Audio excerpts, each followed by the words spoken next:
안녕하세요, 모트리얼 박기동입니다. 네, 오늘은 영종도에 있는 BMW 드라이빙 센터에 나왔는데요. BMW i4, 와, 이 파란색의 i4 진짜 이쁘죠? 이 드라이브 40 오늘 시승을 할 건데요. 기본적으로 이게 i4니까 BMW의 그동안 4 시리즈 그랑 쿠페 있죠. 4 시리즈 그랑 쿠페랑 똑같습니다. 똑같다고 보시면 돼요. 그 차의 전기차 버전이라고 보시면 되는데, 사이즈나 모든 면에서 그랑 쿠페랑 비슷하지만 아무래도 이제 전기 모터가 장착된 만큼 가속력에서는 월등한 가속력을 보여주고 있고요. 오늘 총 2가지 모델의 4가지 트림으로 출시가 됐습니다.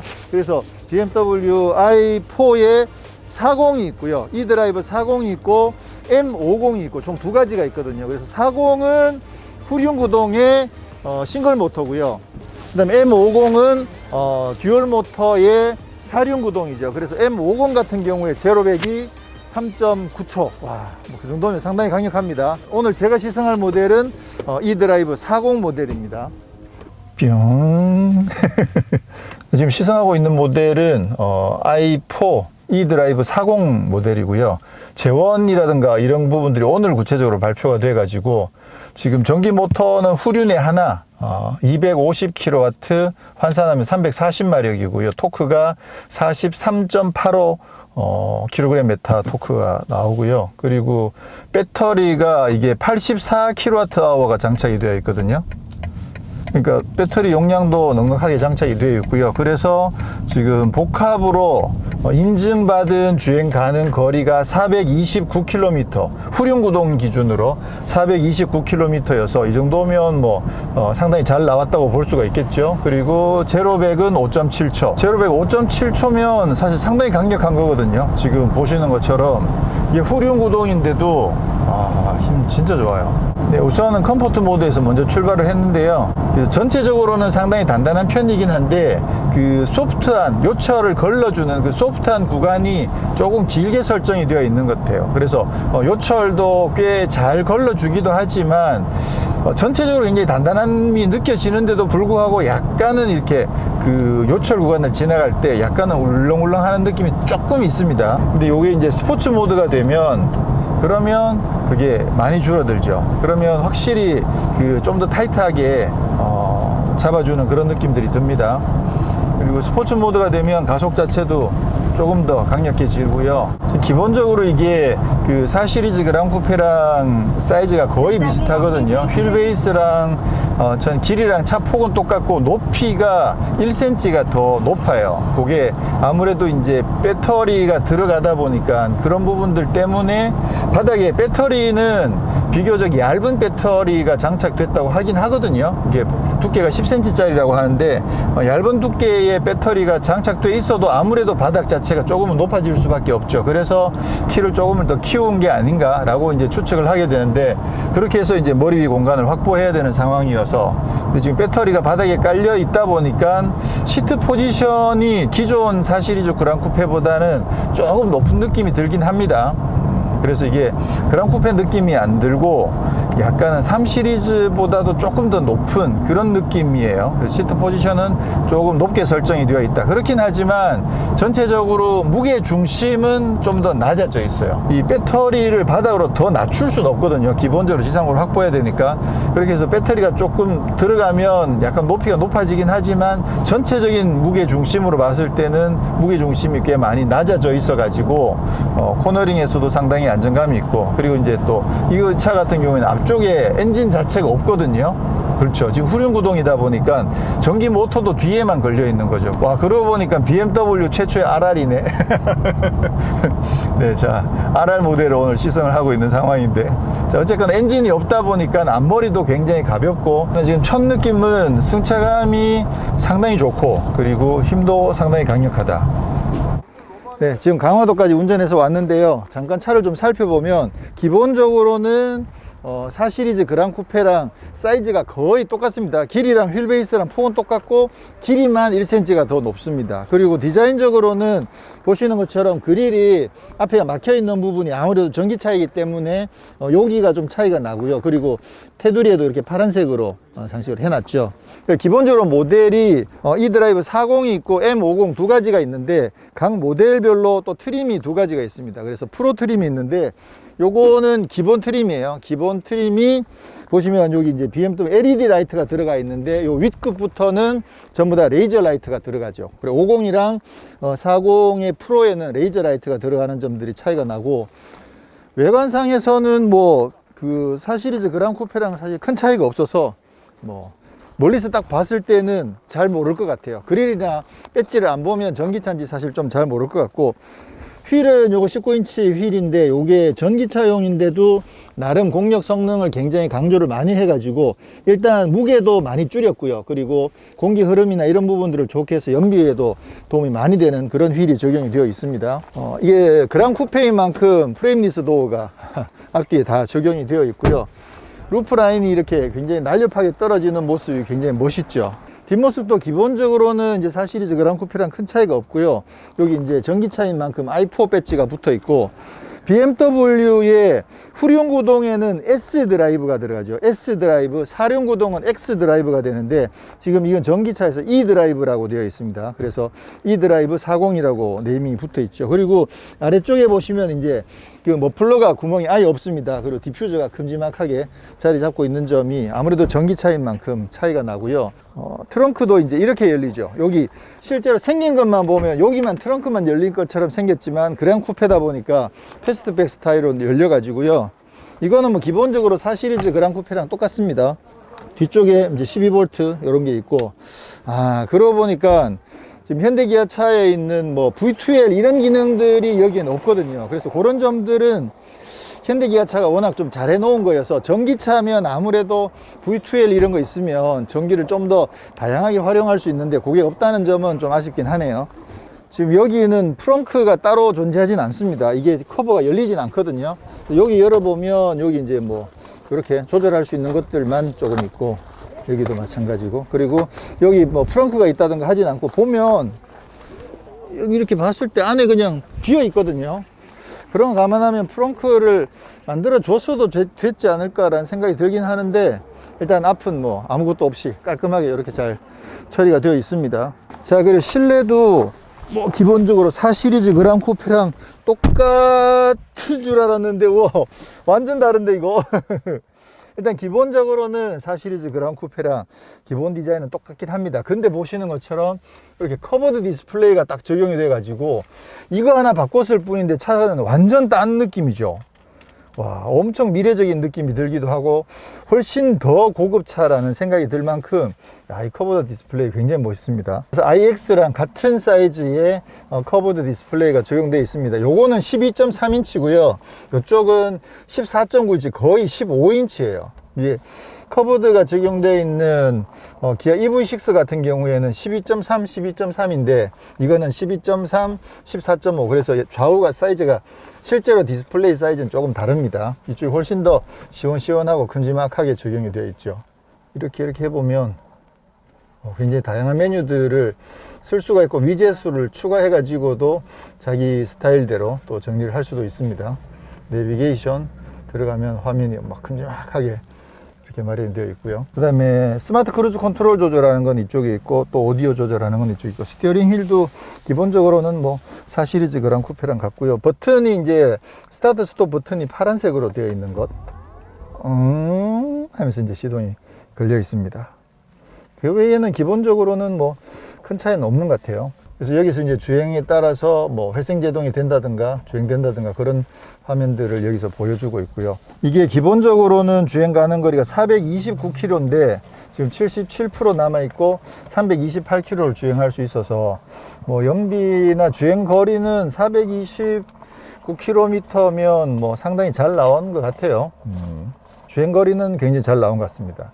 2륜 구동 기준으로 그런 거고, 이게 4륜 구동이 되면 429가 378로 줄어드는 거죠. 그리고 오디오도 지금 기본 트림에는 그냥 일반 BMW 자체 오디오가 적용되어 있고, 이게 프로 트림으로 올라가면 거기서부터는 하만카돈 오디오가 적용됩니다. 그리고 지금 시트가 이게 지금 수동 시트가 지금 적용되어 있거든요. 시승차에. 이게 40 기본 트림이 가격이 6,650만 원인데요. 그 6,650만 원에는 전동 시트가 들어 있습니다. 전동 시트가 들어 있는데 이번에 이제 행사 때문에 좀 급하게 전동 시트가 빠져 있는 그런 차량을 갖고 와가지고 지금 시승을 하고 있고, 이 차를 구입하시게 되면 비용이 이제 조금 더 줄어드는 거죠. 가격이 좀 더 낮아진다고 합니다. 그리고 프로 트림부터는 통풍 시트도 들어가고, 가죽도 좀 더 고급 가죽으로 바뀌고, 버네스카 가죽으로 바뀝니다. 그리고 시트 벨트도 M 시트 벨트가 들어가고, 하만 카돈 오디오, 그 다음에 라이트도 레이저 라이트로 바뀌고, 그래서 프로 트림으로 가게 되면 좀 윗급으로 올라가는 거죠. 고급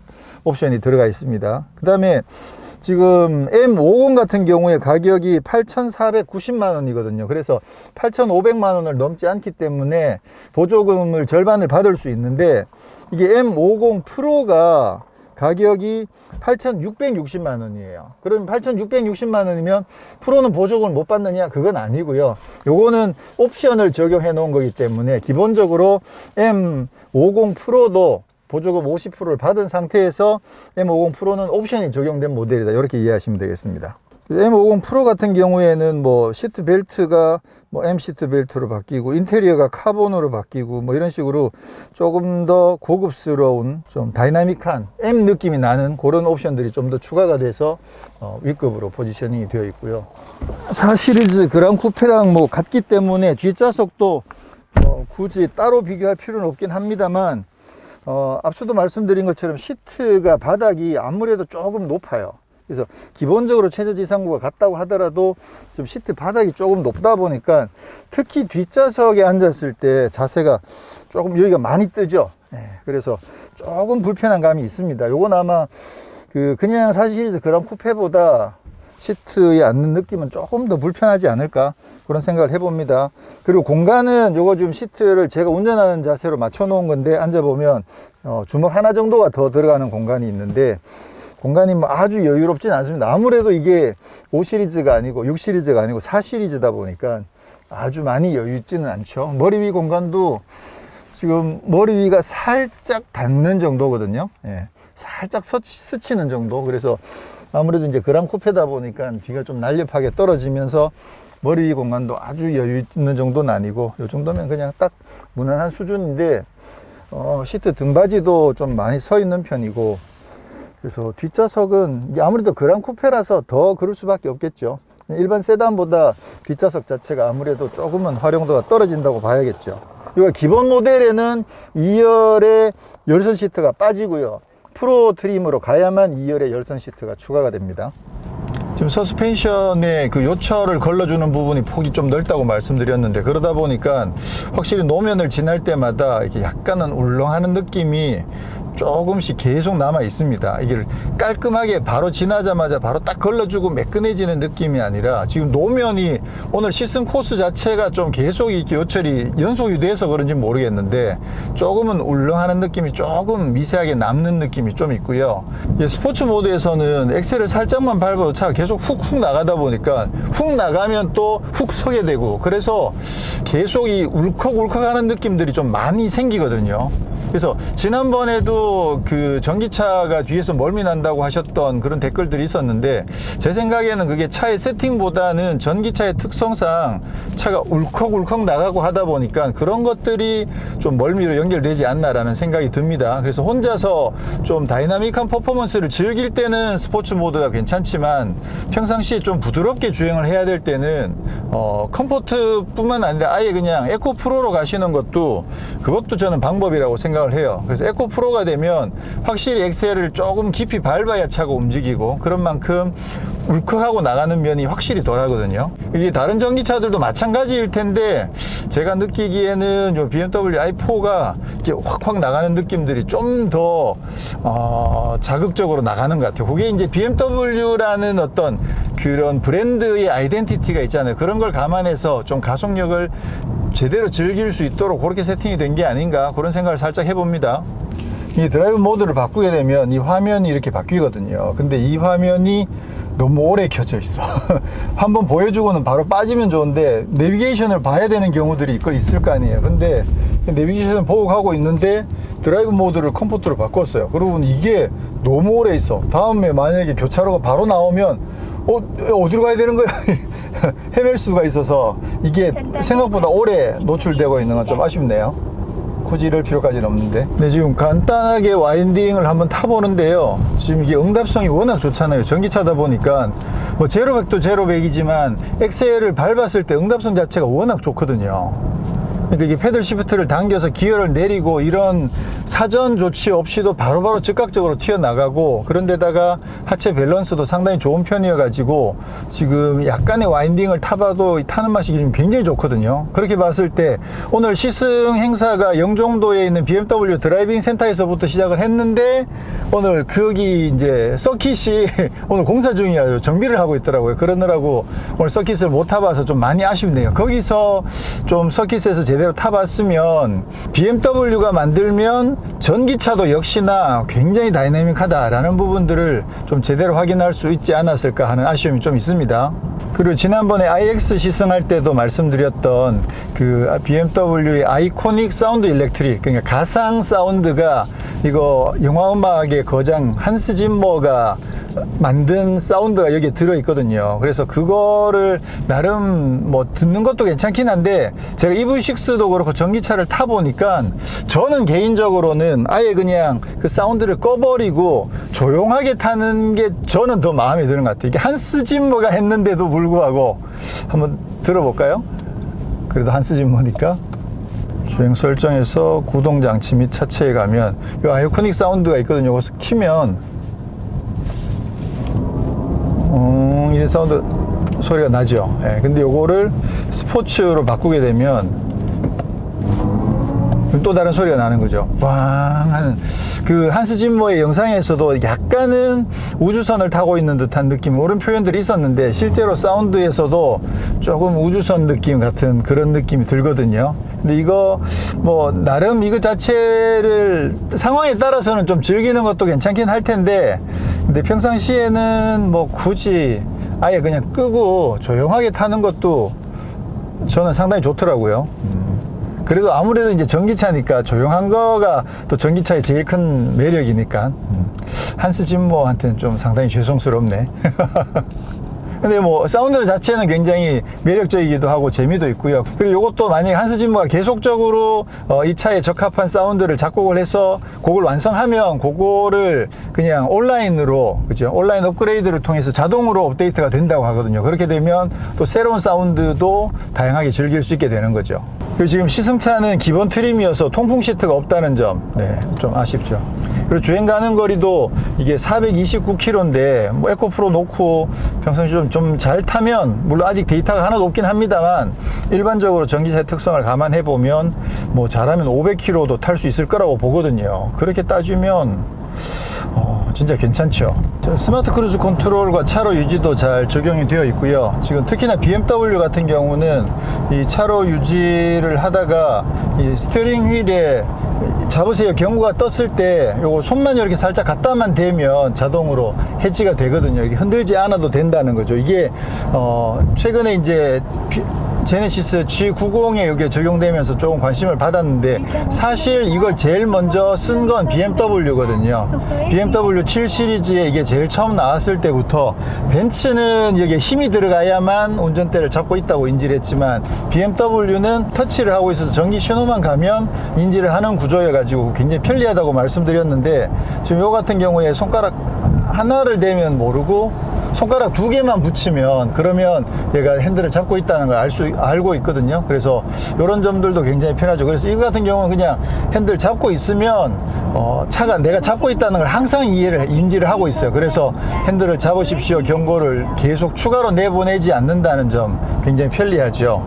이게 처음 나왔을 때만 해도 그런 거 뭐 큰 차이가 있을까 싶었는데 이제 많은 분들이 이 차로 유지 기능을 쓰다 보니까 국산차에서 핸들을 잡으십시오를 너무 자주 이야기한다고, 핸들 잡고 있는데도 잡으십시오 경고가 뜬다고 많이 불만들을 가지고 계시는데 BMW는 안 그렇습니다. BMW는 잡고 있으면 잡으라고 이야기 안 합니다.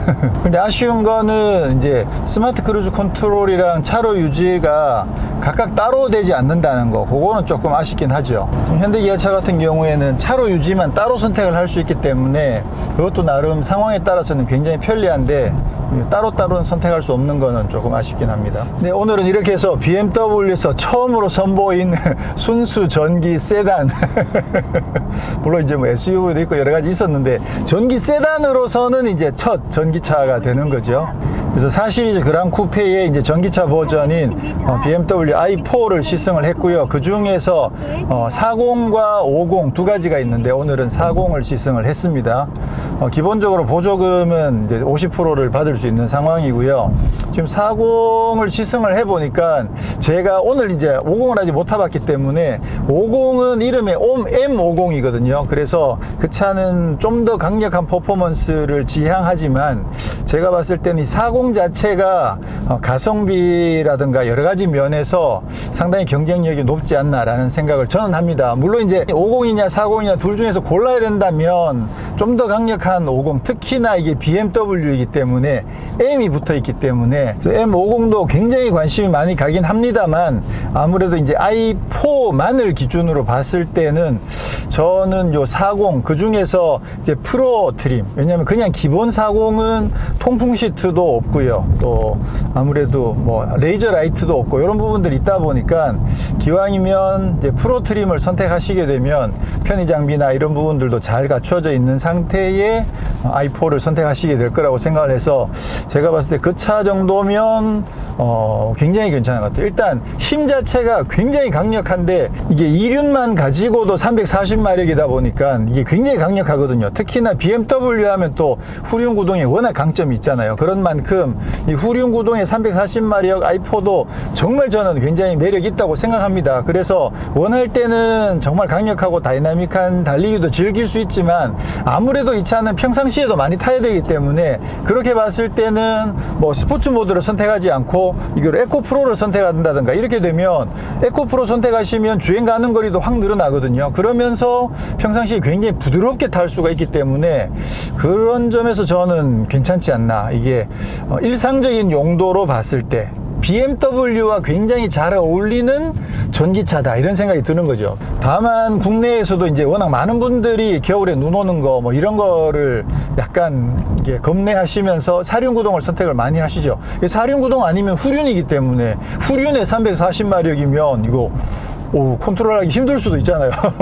그러다 보니까 아무래도 사륜을 좀 많이 선호를 하시는데 지금 이 차 같은 경우에는 사륜을 같은 출력의 사륜 옵션이 없단 말이에요. 그래서 사륜을 넣게 되면 그냥 자연스럽게 M50으로 올라가면서 그거는 완전 막 강력한 놈이 되니까 어쩔 수 없이 후륜을 선택할 수밖에 없다는 점이 어떻게 보면 조금 아쉬운 점일 수 있긴 있는데 근데 또 BMW는 또 후륜이 맛이기도 하니까 그래서 그 오리지널 BMW의 다이나믹한 맛을 나름 평상시에 일상적인 주행과 함께 동시에 즐기기에는 이 모델이 저는 괜찮다라는 생각을 합니다. 단점을 좀 정리하자면 승차감이 굉장히 부드러워요. 그렇긴 한데 이게 연속되는 요철들을 지날 때 보면 그 진동이 한번 충격이 들어오고 난 뒤에 여진이 조금 남는 느낌. BMW라면 요거 말끔하게 싹 정리해 줘야 될 것 같은데 여진이 조금 남는 느낌이 들어서 그거 살짝 조금 아쉽다는 생각이 들고 기본형 오디오도 상당히 괜찮습니다. 그러니까 그것도 뭐 별로 아쉽다고 하기는 좀 뭐하고 근데 어차피 프로트림엔 하만카돈 들어가니까요. 현대기아차에 있는 V2L이 여기에는 없다는 점, 차로 유지 기능을 스마트 크루즈 컨트롤이랑 별개로 설정할 수 없다는 점, 뭐 요런 몇 가지 사소한 것들을 제외하고는 저는 i4가 상당히 잘 나왔다는 생각이 드네요. 앞쪽에 라디에이터 그릴의 디자인 이 부분은 이제는 조금씩 익숙해져 가고 있습니다. 초기에는 정말 진짜 이상하다고 생각했는데 글쎄 좀 많이 익숙해지고 있어서 그 그릴 디자인도 지금으로서는 뭐 저도 크게 아쉽진 않습니다. BMW i4 40이 나름 상당히 경쟁력 있고 평상시에 다양한 용도로 사용하기에는 정말 괜찮고 힘도 강력하고 BMW스러운 그런 캐릭터도 잘 갖고 있다. 이런 소식 전해드리고 다음에 M50도 한번 시승할 기회를 만들어 보기로 하고요. 다음에 또 다른 곳에서 인사드리도록 하겠습니다. 고맙습니다.